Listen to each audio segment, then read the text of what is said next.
পানিহাটির বিধায়কের দাবি নৃশংসভাবে খুন হয়েছে আরজিকরের ছাত্রী। মুখ্যমন্ত্রীর ফোন বাবাকে জেলা সফরে রয়েছেন মুখ্যমন্ত্রী মমতা বন্দ্যোপাধ্যায়।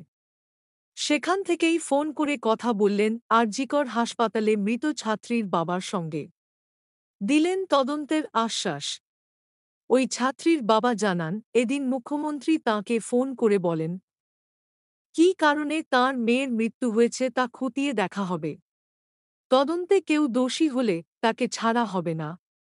এদিকে পানিহাটির তৃণমূল বিধায়ক নির্মল ঘোষ দাবি করলেন, নৃশংসভাবে খুন করা হয়েছে ওই ডাক্তারির ছাত্রীকে। এদিন হাসপাতালে আগাগোড়াই উপস্থিত ছিলেন তিনি। বিধায়ক বলেন, দেহে প্রচুর আঘাতের চিহ্ন রয়েছে। নৃশংসভাবে অন ডিউটি অবস্থায় খুন করা হয়েছে ওই তরুণীকে।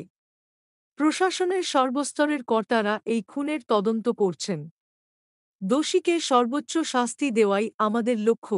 ওই ছাত্রীর মায়ের দাবি, খুন করা হয়েছে তাঁদের সন্তানকে। তিনি বলেন, ওর চশমা ভাঙা ছিল, অর্ধনগ্ন অবস্থায় পড়ে ছিল দেহ, গায়ে অজস্র আঘাতের চিহ্ন। আমাদের একটামাত্র সন্তান, অনেক কষ্টে বড় করেছিলাম। ডাক্তার হয়েছিল মেয়ে, সব শেষ হয়ে গেল।